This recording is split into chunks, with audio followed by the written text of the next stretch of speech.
Hello, welcome to ET Garage. I'm Eugene Tordo, and engine is out of the bed again. If you haven't been following, I'll just give you a recap on latest deterioration. This is a 385, 375 stroke, 040 over, small block Chevy, Gen 1, one-piece steel block, 4-bolt main.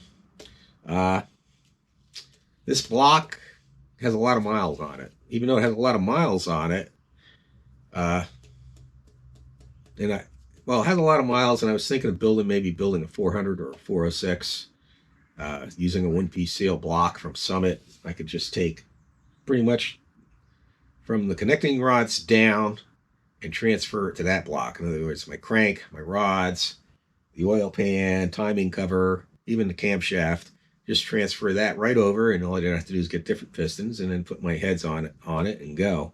I started doing things like adding up time and cost. It's the summertime, or just it's going to be June in another week, I think it is. Yeah, and I'd like to get this thing on the road, out driving. Uh, that and cost. So it came down to time and money. I decided that I could still use this block, and I was worried about this block because I've had problems in the past where the block will get a hairline, like the very original engine that came out of this car. I'll use an example. At 189,000 miles, I took it out and found there was a very fine crack here and a very slow coolant leak. And I was afraid this is the same problem with this block. You can't really see that crack unless it's Magnaflux, but you could see where the coolant was seeping through. It was seeping at such a slow rate, it wouldn't mix in with the oil, it would evaporate. This has a slow coolant leak, but looking at this block, like this 4-bolt block is a little bit heavier dutier. This must be out of a truck or something than the block that came out of this. And I look at this block, it's still got a lot of life in it, and I probably have, even though it has like 200,000 miles on it. It's been bored twice. First time was 30 over. Now it's 40 over, making this a 385. So from what I can tell, the coolant leak might be from the same place that I've had problems with in the past, and I'll go over that here in a little bit. But the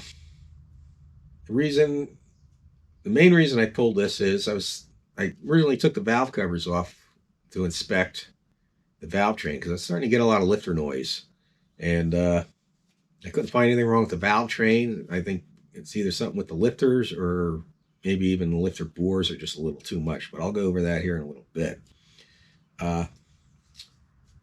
When I built this version of it, I used low tension oil rings. So this thing blowing smoke is mostly on me. Yeah, I shouldn't have used them. A couple of people told me, for street use, don't use them. And if you're building a motor and it's for street use, don't use the low tension oil rings. That's based on my experience. This started burning even more oil than usual, and I pulled the plugs, and cylinder 4 and 5 were wetter than the others. So I went down with a bore scope, and you can see just how much oil. I mean, this thing was loaded with oil. So I'll leave a link to that last video where I show pictures of it. Anyway, I took this out, took it apart, and yeah, this was like loaded with a lot of oil. The cylinder is in excellent shape. I mean, the hone, like there's no wear on the cylinders at all because of the low tension oil ring. So really just needs a glaze breaker with the hone. Go through the cylinder with the hone just enough, a couple of strokes to break the glaze. And this is good for a re-ring. And I did check the cylinders for roundness. They're all good. They're all well within specs. By the way, if you check your cylinder bores for roundness, make sure at the minimum you torque your main caps. Otherwise, it'll be off. You'll get two different readings. You'll get different readings with the main caps off and the main caps torqued to spec. Even better way to do it is to have a torque plate on here and check it.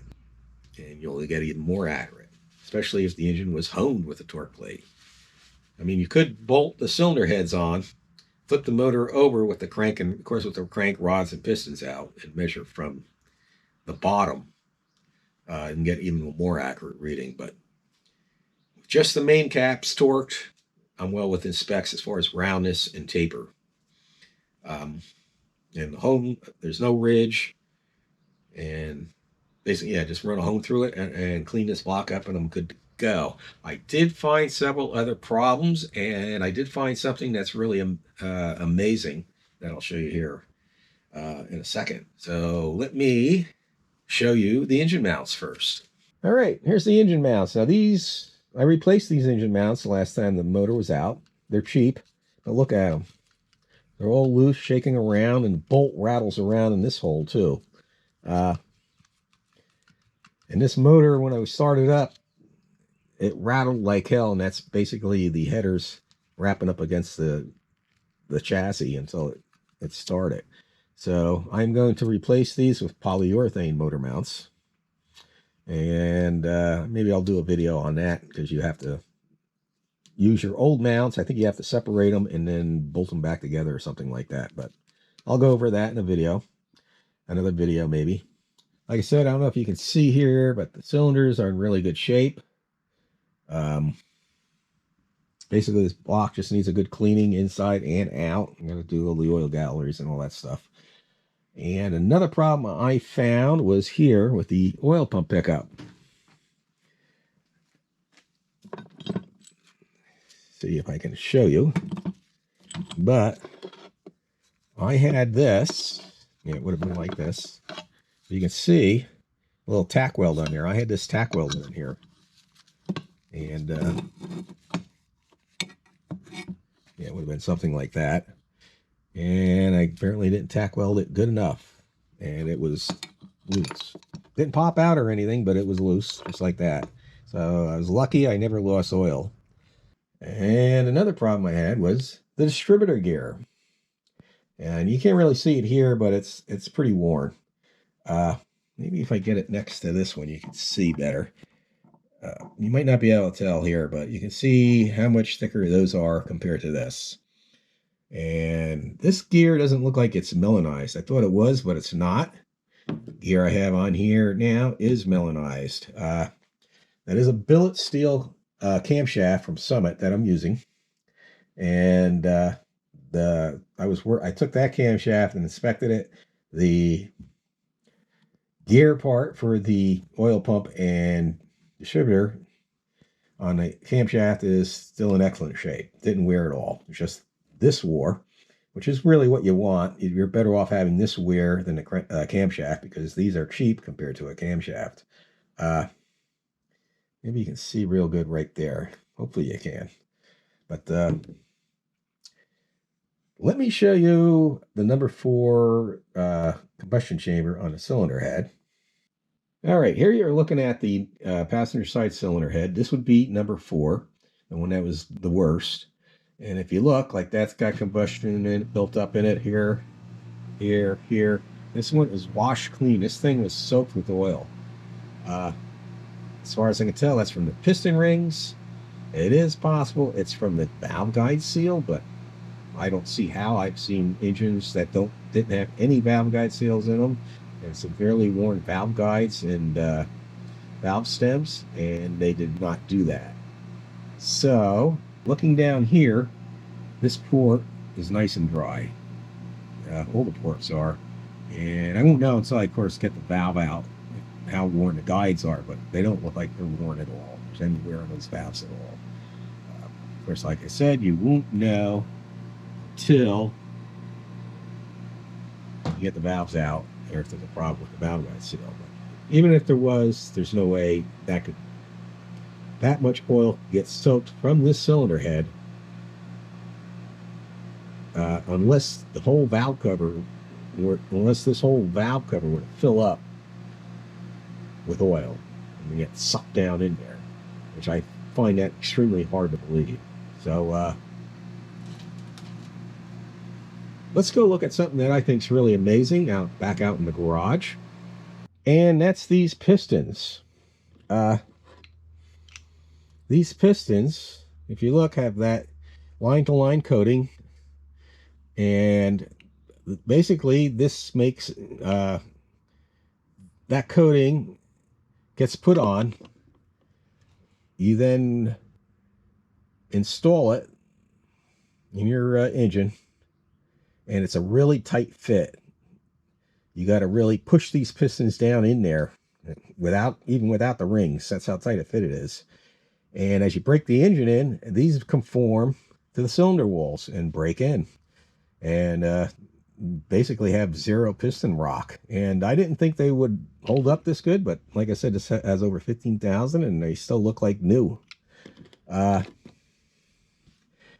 This one, piston number 4, if you look, you can see how much cleaner that is because it was oil washed compared to, say, that one. That, was it number 5? Yeah, 5 wasn't as washed as that one, but it's still, you can see it's washed. And like I said, I seriously doubt it's from the valve guides. It's from those lightweight piston rings, or low tension piston rings. These bearings are in excellent shape. They have normal wear. I could probably just put these back in and use them, but bearings are cheap, so I'm going to replace them. Crankshaft is in excellent shape. I'm going to get cleaned up. I'm still going to micro polish it on a lathe. But other than that, I could, if I wanted to, like I said, I could just throw everything back in and reuse the bearings, and it would be good to go. So that's about it. The only thing I'm concerned about is that stupid coolant leak I had, which was really slow. I'm talking like, like a 1/4 inch every 1,000 miles of coolant it would use. And I'm pretty sure that was, and I don't know if you get enough light to see it here, but I always had a problem with this leaking in the past. I repaired it once, and it looks like it was leaking again. And it was such a slow leak, you couldn't see it. So I'm going to use, instead of using those paper gaskets, Velcro gaskets, I am going to use Permatex water pump gasket maker.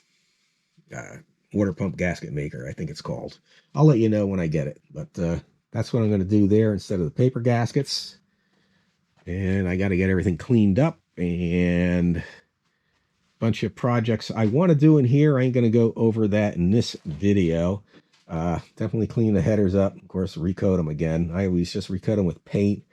It doesn't matter what kind of coating I put on there. It gets sandblasted off. From driving down basically Pennsylvania roads where they tar and chip the roads and stuff. You can see where it's on the bottom, it gets sandblasted. So clean that up, repaint that again. Maybe I'll try something else. Like I said, I'll go over all that in another video. Meantime, I got to upload this video and then get busy on that block. I want to get that all cleaned up. Stuff should be here tomorrow afternoon, so I can start putting everything back together. And if I really wanted to, I could probably have this motor back in time for Memorial Day, but I don't think that's going to happen. I think I'm better off taking my time and doing some stuff under here. But in the meantime, everybody have a great day. God bless.